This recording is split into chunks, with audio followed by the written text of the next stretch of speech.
ஓம் சக்தி குருவடி சரணம் திருவடி சரணம் குரு வாழ்க பங்காரமா வாழ்க. சக்தி விநாயகருக்கு அன்பான வணக்கங்கள். குழந்தைங்களாம் எல்லாம் இருக்கீங்களா? குழந்தைங்கள் அனைவருக்கும் அன்பான வணக்கங்கள். நான் ஒவ்வொரு வீடியோவிலும் சொல்றதுதான், குழந்தைங்களாம் அம்மாவுடைய அல்வாக்க படிங்க. மேலும் போன வீடியோ எல்லாம் என்ன சொன்னோம்? குழந்தைங்கள்லாம் அம்மாவுடைய பலவரலாறு புத்தகங்கள், மேல்மருவத்து அற்புத புத்தகங்கள் இதெல்லாம் கொஞ்சம் கொஞ்சம் படிச்சுட்டு வாங்கன்னு சொன்னோம். அதெல்லாம் படிப்பீங்கன்னு நினைக்கிறேன். படிக்காட்டினா அம்மா கிட்ட எல்லாம் கேட்டு அது கதையாக தெரிஞ்சுக்குங்க. இதனால நம்மளுடைய பாவங்கள், நம்ம ஒரு இதுல தெய்வத்தோட வரலாறை கேட்க கேட்க அது ஒரு தவ நிலையை நமக்கு கொடுத்துரும். அதனால கேட்டல் என்பது தவ நிலைக்கு சமம். அதனால பிள்ளைங்க எல்லாம் கேளுங்க. அம்மாவுடைய அருள்வாக்கு சிலையும் நான். ஒரு அருள்வாக்கு மனிதன் ஆன்ம உணர்ச்சியினால் தெய்வத்திற்கு ஒரு உருவம் கொடுத்து சிலையாக வடிக்கிறான்.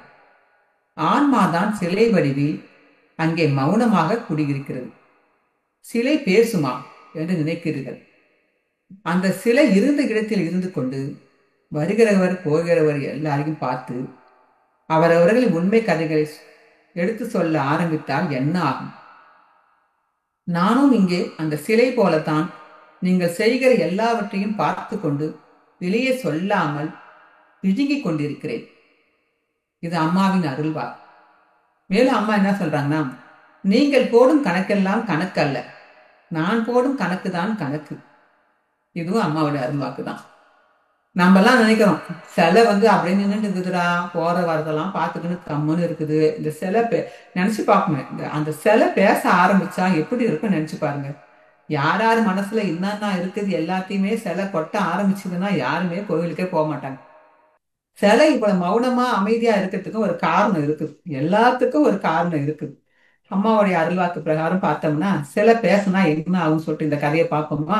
ஒரு ஒரு பெரிய கோயில் ஒன்று.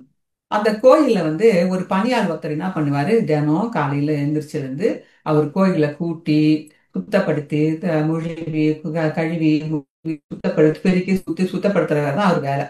அவர் எப்பயுமே சுத்தமா நேர்த்தியா வேலையில கடமையில கண்ணும் கருத்துமா இருக்கிறவர். ஆனா அவர் என்ன பண்ணுவாரு, எப்பயுமே அவர் வீடும் பக்கத்திலே இருக்கிறதுனால அடிக்கடி கோயிலை சுத்தப்படுத்திக்கிட்டே இருப்பாரு.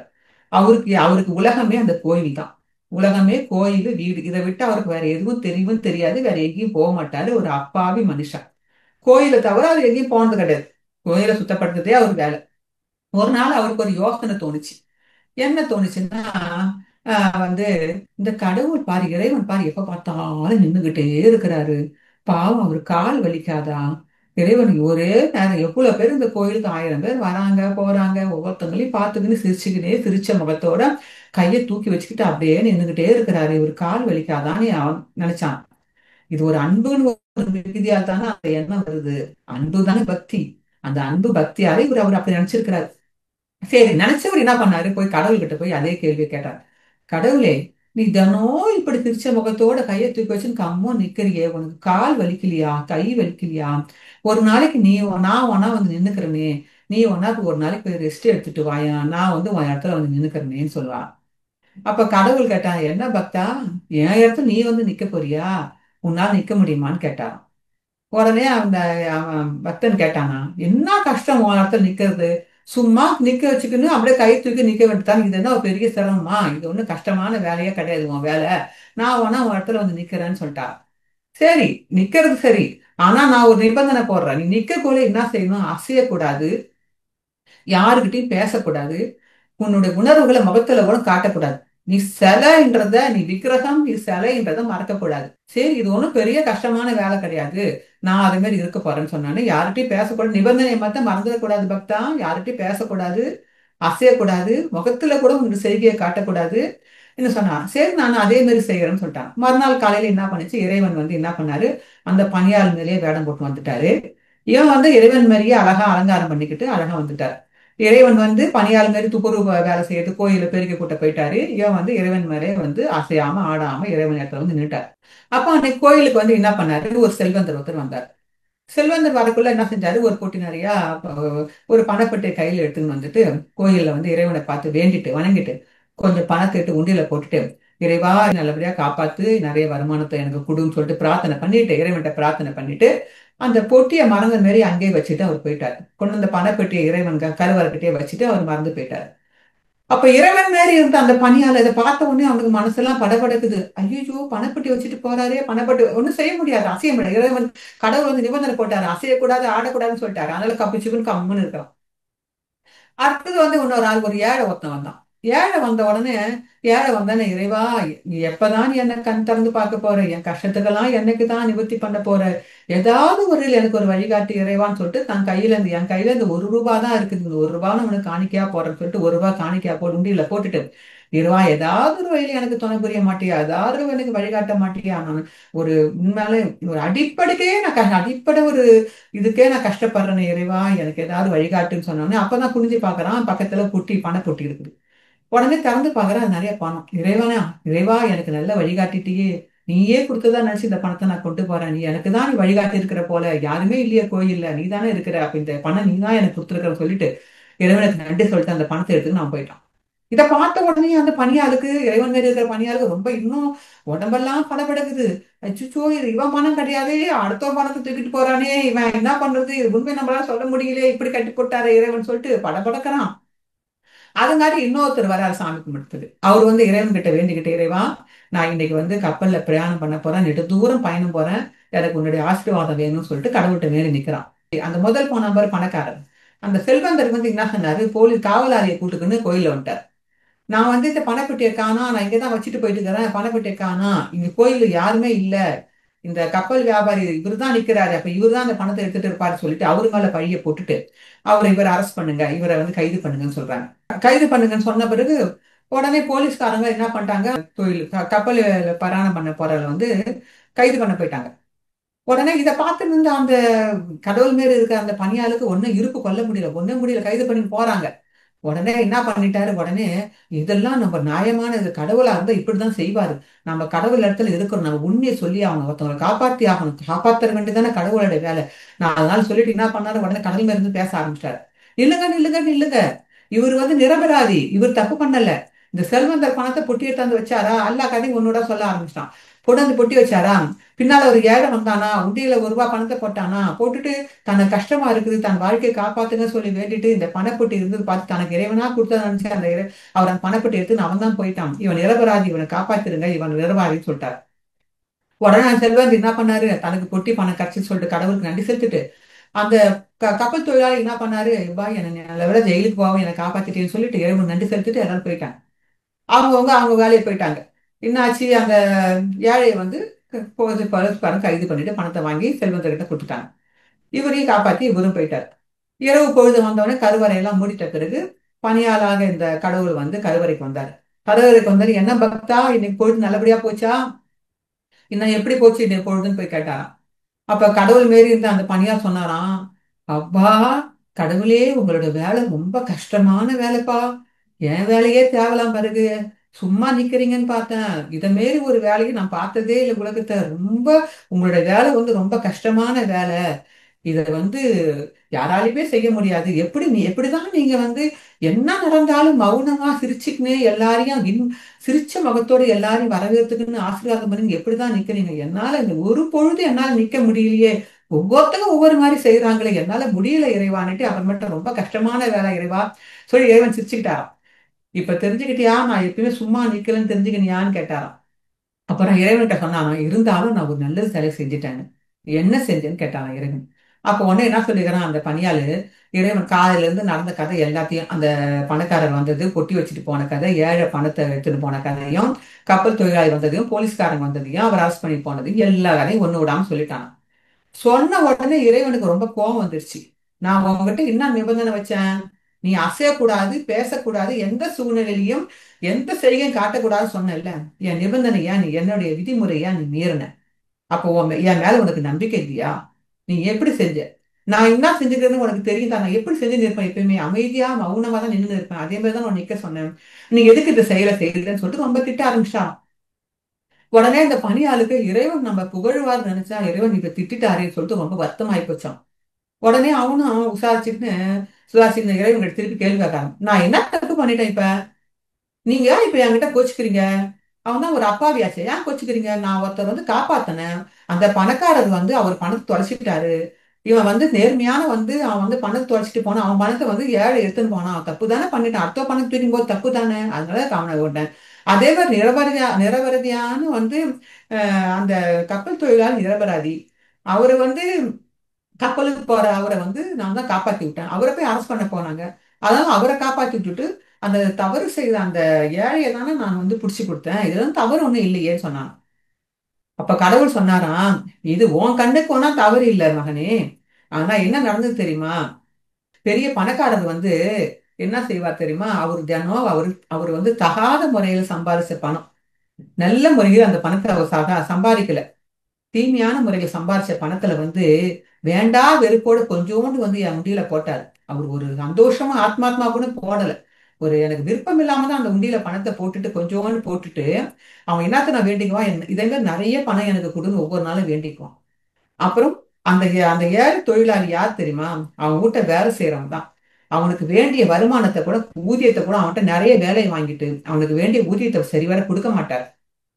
அப்ப நான் எப்படி பாத்தீங்கன்னா அந்த பொட்டியில இருந்த பணம் இந்த ஏழைக்கு சேர வேண்டிய பணம் தான். அதனால்தான் நான் அந்த ஏழை தொழிலாளி வந்து வந்தான். அந்த ஏழை வந்தப்ப அவன் பணத்துக்கு வசதி இல்லாம இருக்கிறானே, இந்த பணம் அவனுக்கு சேர வேண்டிய பணத்தை வந்து அந்த பணக்காரன் கொண்டு வந்து என்கிட்ட வச்சுட்டு மறந்து போக வச்சதும் நான் தான். அந்த பணத்தை எடுத்து அவன் எடுத்துன்னு போனப்ப கடவுள் கொடுத்தாருன்னு சொல்லிட்டு அவன் நிம்மதியா சந்தோஷமா இருந்திருப்பான். தெரியுதா? அந்த பணம் அவரு தான். மேலும் அந்த பணக்காரன் வந்து அவனுக்கு கொடுக்க வேண்டிய வருமானத்தை வந்து இவனுக்கு கொடுத்திருந்தானா, கிடைக்க வேண்டிய ஏழைக்கு கொடுத்திருந்தானா, அந்த ஏழை சந்தோஷப்பட்டிருப்பான். அதனால ஏழைக்கு சேர வேண்டிய பணமும் போய் சேர்ந்திருக்கும். அந்த பணக்காரனுடைய கர்ம வினையும் கொஞ்சம் தீர்த்து வச்சுட்டு அவனுடைய பாவத்தையும் தீர்த்து வச்சிடலாம்னு நினைச்சேன். அதே மாரி இந்த இந்த கப்பல்ல வந்து பிரயாணம் பண்ண வந்தவரே நெடுந்தூரம் பயணம் போறாரு. அதுல ஒரு புயல்ல மாட்டி அந்த கப்பலும் அந்த பிரயாணி அந்த அந்த பயனாளியும் வந்து காணாம போயிட்டு இருப்பாங்க. அந்த மனுஷனும் அந்த கப்பலும் காணாம போயிருந்து அவன் உயிருக்கு ஆபத்து வந்திருக்கும். இதுல இருந்து அவனை காப்பாற்ற வேண்டிதான் நான் வந்து ஒரு நாளாவது அவனுக்கு ஏதோ ஒரு திருட்டு பட்டம் கட்டி ஜெயில அனுப்பிட்டோம்னா இன்னைய பொழுது அவன் வந்து பிரயாணம் பண்ணாம தடுக்கப்பட்டு இருக்கும். அவன் உயிரை காப்பாத்திருப்பேன்னு நான் நினைச்சேன். நீ வந்து என்னன்னா ஒரே சம்பவத்துல ஒரே நிகழ்வுல 3 பேருக்கு நன்மை செய்யலாம்னு நினைச்சேன். நீ வந்து எல்லாத்தையும் பாழடிச்சிட்டியே. அதாவது பணக்காரனுடைய பணத்தை ஏழை கொடுத்து அவனுடைய ஊழ்வினைய கர்மவினைய கழிச்சிருப்பேன். ஏழைக்கு சேர வேண்டிய பணத்தை அவனுக்கு கொடுத்து அவனை வாழ்க்கை சந்தோஷமா வாழ வச்சிருப்பேன். இந்த க கடல்ல பிரயாணம் பண்ண கப்பல்ல பிரயாணம் பண்ணவன் அந்த உயிரை காப்பாத்திருப்பேன். இது எல்லா செயலையும் ஒரே நாள்ல 3 பேருக்கு நல்லது செய்யலாம் நான் நினைச்சேன். நீ வந்து எல்லாத்தையுமே பாழடிச்சிட்டியே, என் திட்டத்தையே வீணாக்கிட்டியேன்னு சொல்லிட்டு ரொம்ப கடவுள் கோச்சுக்கிட்டாராம். அப்ப உடனே அவன் "ஐயோ, கடவுளே என்னை மன்னிச்சிருங்க" சொல்லிட்டு காலில் வந்து மன்னிப்பு கேட்டாராம். அப்பதான் கடவுள் சொன்னாராம், மனிதர்களுடைய பார்வைக்கு போனா இது வந்து இந்த கணக்கு வந்து தப்பான கணக்கா இருக்கலாம். மனிதரோட பார்வைக்கு போனா இது தவறா இருக்கலாம். ஆனா கடவுளுடைய பார்வையில இதெல்லாம் சரிதான். நாம நினைக்கிறோம் கடவுள் வந்து அப்ப கடவுள் சொன்னாராம், நான் ஒருத்தங்களுக்கு கொடுக்க நினைக்கிறதும் என்னுடைய கருணை தான். ஒருத்தர் கொடுக்க மறுக்கிறதும் என்னுடைய கருணை தான். நான் ஒருத்தங்களுக்கு கொடுத்தாலும் அதுல கருணை இருக்குது, கொடுக்க மறுத்தாலும் அதுல கருணை இருக்குது. நான் ஒருத்தவங்களோட பாவ புண்ணியங்களை கணக்கு வச்சுதான் அவங்களுக்கு கொடுக்கறதும் எடுக்கிறதும் அதை வச்சுதான் நான் கொடுக்கறேன். ஆனா இந்த மக்கள் என்ன பண்றாங்க தெரியுங்களா? இவங்களோட கண்ணோட்டத்தை பார்த்துட்டு இவன் சும்மா தானே என்னை பார்த்துட்டு எல்லாருமே சும்மா தானே நிக்கிற, இந்த கடவுள் எனக்கு எதுவுமே செய்ய மாட்டாரே அப்படின்னு ஏதாவது ஒண்ணு சொல்லிக்கிட்டு போறாங்க. ஆனா நான் எது செய்தாலும், நான் ஒருத்தவங்களை சோதனை கொடுத்தாலும் அவங்களோட நான் தண்டிக்கிறதுக்காக இல்லை. நான் கொடுக்கிற சோதனையும் அவங்கள வந்து பாதுகாக்கிறதுக்கும் காப்பாத்துறதுக்காக தான் நான் அவங்களை சோதனை கொடுக்கறனே தவிர அவங்களை தண்டிக்கிறதுக்காக இல்லை. நான் எது செய்தாலும் சரி, எந்த ஒரு காரணத்தை எது கொடுத்தாலும் சரி, ஒவ்வொரு காரணத்துக்கு பின்னாலும் பல காரணங்கள் ஒளிஞ்சு இருக்கும். அது மனிதர்களால எல்லாரையாலும் புரிஞ்சுக்க முடியாது. அதனால என்னுடைய கணக்கு வேற, மனிதனோட கணக்கு வேற. நம்மளுடைய கர்ம வினைப்படி மனிதருக்கு மனிதர்கள் அவர் கொடுக்கிற கருணை வேறுபடும். அதனாலதான் நம்ம எது செய்தாலும், நான் ஒருத்தங்களுக்கு சோதனை கொடுத்தாலும் அது நன்மையே இருக்கும், ஒருத்தவங்களுக்கு கொடுத்தாலும் அது நன்மையே இருக்கும், எடுத்தாலும் நன்மையை தான் இருக்குமே தவிர நான் யாருக்கும் எதுக்கும் எந்த பாரபட்சமும் பார்க்கறது இல்லைன்னு சொன்னாரா கடவுள். அது மாதிரிதான் நாம வந்து நமக்கு எது எது நடந்தாலும் எல்லாம் நன்மைக்கு. கடவுள் வாயை திறந்து பேச ஆரம்பிச்சாருன்னா எப்படி இருக்கும் பாத்தீங்களா? அதனாலதான் இன்னைக்கு எல்லாம் மௌனமா இருக்கிறாங்க கடவுள்லாம். நம்ம அம்மாவும் பாத பூஜை பண்ண பிறகு முக்கால்வாசி ஏன் மௌனமா இருக்கிறாங்கன்னா, நம்ம கிட்ட ஏதாவது சொல்லிட்டு நாம எதையாவது புரிஞ்சுக்கிட்டோம்னா நமக்கும் இப்படிதான் ஏதாவது நினைச்சுப்போம். அப்படிதான் அம்மாவோட கணக்கு வேறன்னு சொல்றாங்க. என் கணக்கு வேற, உன் கணக்கு வேற. அதே மாதிரிதான் அம்மா வந்து எதுக்கு எது செய்யறாங்க நமக்கு எதுவும் தெரியாது. அப்படிதான் வந்தவாசில இருந்து ஒரு தவமணின்னு சொல்லிட்டு ஒரு ஒரு ஒரு ஒரு சக்தி ஒருத்தர் வந்து என்ன பண்ணாராம். அந்த சக்தி வந்து அவரு அவங்க வீட்டுல வந்து ஒரு நாள் ஞாயிற்றுக்கிழமை வந்து 4:06 ராவு கால டைம்ல வெளியில கிளம்பினாராம். வெளியில கிளம்பும் போது அவங்க மனைவி நினைச்சாங்களாம், இவர் ராவு காலத்துல வந்து வெளியில போறாரு பாரு, இவருக்கு இதெல்லாம் நம்பிக்கையே இல்லை, என்ன பண்ணுறது. அந்த அம்மாக்கு இதெல்லாம் நம்பிக்கை இருக்குது. நம்பிக்கையே இல்லை பாரு, என்ன பண்ணுறது, நம்ம சொன்னாலும் இவர் கேட்க மாட்டாரு சொல்லிட்டு கம்முன்னு இந்த அம்மா வெட்டு கம்முன்னு இருந்தாங்க. இவர் என்ன பண்ணுகிறார், ஞாயிற்றுக்கிழமை அன்னைக்கு வெளியில கிளம்பி போயிருக்காரு. வெளியில போன பொழுது அங்க வந்து வெளியில வந்து ஒரே அரசியல் கூட்டம் கலவரம்லாம் இன்னும் நடந்துக்குது பாருங்க ரோட்ல. உடனே இவர் என்ன பண்ணுறாரு, காரை விட்டு இறங்கி கொஞ்சம் நடந்து போயிட்டு அப்புறமேட்டா காரை வர சொல்லிட்டு போய்க்கலாம்னு சொல்லிட்டு காரை விட்டு இறங்கி நடந்து போகும்போது அந்த கலவரத்துல என்ன செஞ்சுக்கிறாங்க, போலீஸ்கார் காவலாளி எல்லாம் என்ன பண்ணுகிறாங்க, எல்லாரையும் போலீஸ் டாக்டரு வக்கீல் யார் ரோட்ல வந்தாங்களோ யாரையும் பாக்குறது இல்ல, எல்லாரையும் அரெஸ்ட் பண்ணி ஜெயில வச்சுட்டாங்களாம். எல்லாரும் அன்னைக்கு இரவுக்குள்ள ஜெயில இருந்துக்கிறாங்க. அத கேள்வி அந்த ஜெயில இருந்த பிறகு இதை கேள்வி இந்த அம்மா என்ன பண்ணுது, வீட்டுல வந்து தான் கனவு போனவர் ராத்திரி எல்லாம் காணாமே, ராத்திரி எல்லாம் காணாம இந்த அம்மா தேடிக்கிட்டே இருந்தது. அந்த நேரம் பார்த்து அந்த போலீஸ்காரங்களை ஒருத்தர் வந்து அவங்க அந்த அந்த பெண்ணோடைய அப்பாவுக்கு ஃப்ரெண்டு பேரு. அவரு வந்து பெண்ணோடைய அப்பா அவங்க தான் ஜெயில இருக்கிற மாமனாருக்கு போன் பண்ணி உங்க மருமகன் ஜெயில இருக்கிறாங்க வந்து இட்டுட்டு போயிடுங்கன்னு சொல்லியிருக்காங்க. அவங்க மாமனார் காஞ்சிபுரத்துல வந்து மருமகனை வீட்டுக்கு கூட்டு போயிட்டார். இது 1979 நடந்த கதை. அந்த காலத்துல இந்த போன் வசதி எல்லாம் இல்லை தானே. அதனால இந்த செய்தி தன் கணவர் வந்து ஜெயில இருந்து தன்னோட அப்பா வீட்டுக்கு போன கதைய, மாமனார் வீட்டுக்கு போன கதைய இந்த பொண்ணுக்கு தெரியாது. அந்த நேரம் பார்த்து ஒரு சிலவங்க வந்து என்ன சொல்லுறாங்க, அம்மா உங்க கணவர் வந்து தெரியலமா, பூவனத்தில் ஏதோ ஒரு பணம் மதக்குதுமா, உங்க கணவரா கூட இருக்குமான்னு தெரியலமா, அடையாளமே தெரியாம இருந்துதாமான்னு சொல்லிட்டாங்க. இந்த அம்மா என்ன நினைச்சுக்குது, "ஐயோ, நம்ம கணவர் தான் செத்து போயிட்டாராங்க" அப்படின்னு பயந்துக்குன்னு கணவர் என்னமோ ஜெயில இருந்து அவங்க அப்பா கூட்டு போய் வீட்டை வச்சுட்டாரு. இது அந்த அம்மாவுக்கு தெரியாது. ஆனா இந்த அம்மா பயந்துங்க குடு குடு மருவத்தூர் கூட இருந்து அம்மாட்ட வந்து அருள்வாக்குல வந்து அழுகுதான், அம்மா என் கணவரை காப்பாத்து, அம்மா என் கணவரை காப்பாத்து. அம்மா பொறுமையா இது மகளே, ஆசுவாசமா பொறுமையா நிதானமா இது, உன் கணவர் வீட்டுக்கு வந்துருவான். உன் கணவரை நான் தான் காப்பாத்தி இருக்கிறேன். உன் கணவர் வந்து மரண வாசலுக்கு போக இருந்தவனை ஜெயில் வாசலுக்கு சிறை வாசலுக்கு அனுப்பிச்சுக்கிற மகளே. எங்க அவன் மரண வாசலுக்கு போக இருந்தவனை மாத்தி சிறை வாசலுக்கு அனுப்பிச்சிட்டேன். உன் கணவர் வந்துருவான், நீ வீட்டுக்கு போன்னு சொல்லிச்சான். அவ பாத்தீங்களா அம்மா கணக்கு என்னன்னு பாத்தீங்களா, ஜெயிலுக்கு போக இருந்த செத்து போகாத மாத்தி ஜெயிலுக்கு அனுப்பிச்சு அவன் விதியை மாத்தி அனுப்பிச்சிருச்சு. இத்தனைக்கும் அவன் கணவனுக்கு பக்தி கூட இல்ல. இந்த அம்மாவுடைய பக்திக்கு அம்மா இறங்கி போய் செய்திருக்கு. அதே மாதிரிதான் ஒரு ஒரு தடவை அந்த காலத்துல அம்மா வந்து லாரி டிரைவருங்கெல்லாம் கூட்டு கூட்டு அல்வா கொடுப்பாங்களாம். வெளியில போய் இருந்து லாரி டிரைவருங்க எல்லாம் வந்து நிறுத்தி மருவத்தூர்ல அந்த காலத்துல சாமி கும்பிட்டுட்டு லாரி எடுத்துட்டு போவாங்களாம்.